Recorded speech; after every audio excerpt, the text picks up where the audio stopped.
we're Team GOAT, and we're here to talk to you today about the youth sports and the top 3 stories that have happened in the youth sports in the past month.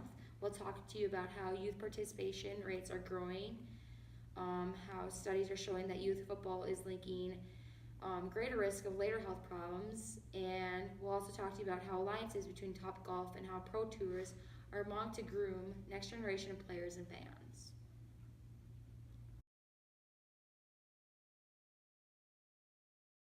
Okay, I'm here with Alex, and he's going to talk to you about how studies are linking youth football to greater risk of later health problems. All right, so we have recent research done by Boston University's Traumatic Encephalopathy Center, which shows that playing tackle football before the age of 12 can lead to clinical dysfunction. The research says that any child below the age of 12 is 2 times as likely to receive behavioral problems and 3 times as likely to develop depression later in life. Robert Stern, who was one of the head professors in the study, also said that he could safely say that kids under the age of 12 should not be playing tackle football at all. And these outcomes were regardless of the amount of years played, games played, or anything like that. Continuing, Boston University will participate in a $16 million long-term study funded by the National Institute of Neurological Disorders and Stroke, aimed at a better understanding of CTE and trying to find a way to diagnose it while athletes are living, opposed to finding out after they die that they have CTE. All right, so what do you think will happen if parents find out about this article and read that if their kid is playing football, do you think the participation rate will go down in youth football, or will it keep the same? Personally, I think that it's going to significantly decrease the amount of kids participating in youth tackle football, especially because parents are out for their kids' safety. And if they read a study where it's saying many times where their child is going to be affected later in life with brain trauma just at a young age playing football, they're not going to want to playing football. And there's no way to change the rules with football because you can't take the contact out of tackle football. So I definitely think it's going to reduce the amount of participation in youth football. All right, cool.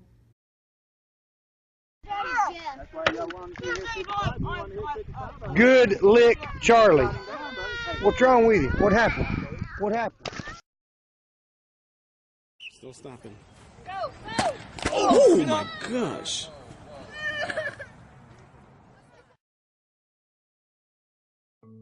Your brain defines who you are, but hits to your head can cause some serious damage to your brain. A concussion is a traumatic brain injury caused by the sudden acceleration of your brain inside your skull. 4 million concussions occur every year in the United States, but only 1 in 6 is diagnosed.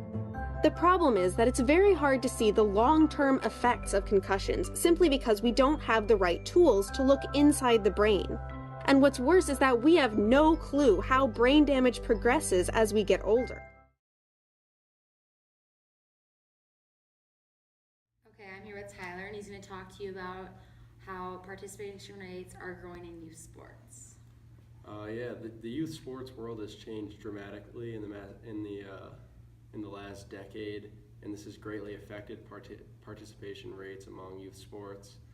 The two main reasons for this are the boom of travel teams, or teams that train all year round and play all year round, and as well as parents trying to get their kids a college scholarship. Over the past 10 years, high school sports participation rates rose 4.3%, and most notably, participation rates in girls soccer and volleyball have increased. 28 states saw a rise in girls soccer, whereas 25 states saw a rise in girls volleyball. However, sports such as basketball and softball have seen a decrease over the past 10 years, and experts believe this is the case because basketball and softball often lack that level of club infrastructure. So Tyler, do you think it's a positive thing that youth sports are becoming year-round? I think it's definitely a positive thing that youth sports are becoming more year-round. I like that they're moving towards this system because it allows kids to play all year round and train all year round, which ultimately makes it more competitive and prepares them for the future. So Tyler, you said that soccer and volleyball are increasing in numbers in youth sports today. So why isn't it growing in like hockey, baseball, all like football, those type of sports? Well, sports such as soccer and volleyball often require you to pay one price up front, and they'll give you a set schedule as well as dates that you are traveling. And that sports that use that system usually cost more money, but parents don't mind paying the money since it's organized. All right. Okay, I'm here with Joaquin, and he's going to talk to you about how alliances between Topgolf and how pro tours are aiming to grow generations of players and fans. Well, last year the PGA, LPGA, and Topgolf made an agreement for development of a youth program to try to increase the amount of kids that play golf currently right now in the U.S. because they've seen that maybe because of the cost of the sport, and there's a lot of things that involve to be able to play golf, like to have access to a golf course. Most of them are really expensive, so that's why like Topgolf has wanted to make this alliance with PGA mainly, so kids can start playing more golf and get them like more things to make it easier to play for them. All right, so why do you think golf isn't a huge sport in the youth society? I think golf is not big in the youth society because it's very expensive to play golf, because you need golf clubs that they're really expensive. You want like a good kit for it, and also you need to be able to get to a golf course or to have a really big space where you can play actually golf. For example, maybe for soccer you just need a ball and you can go to a park and play with your friends, or the same with basketball, you just need a hoop and you can play with your friends. The bad thing about golf is that you cannot do that, and that's why it's so limited and mostly like for people older and that have the resources to play with it. Okay, yeah. So right now there is 13 locations of Topgolf around the world. Do you think they'll open more locations ever?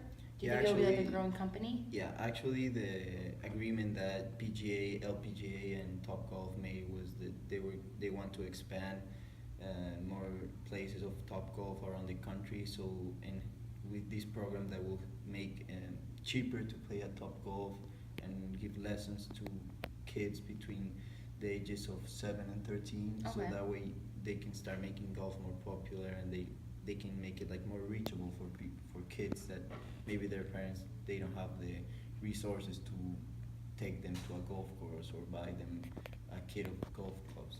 Okay. Junior Golf Day is a day to inspire youth to play golf. In honor of Junior Golf Day, Topgolf wanted to invite a special group of students out to Topgolf for a free field trip filled with free golf instruction. Hey kids!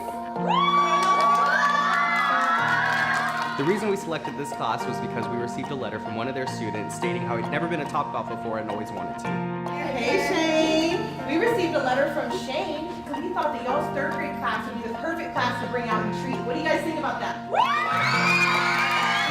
I was like, oh my gosh, I'm so excited. This is my first time. I love field trips, and I also love to play golf. And when I found out I couldn't speak, I was speechless. Everybody was screaming. It was hurting my ears.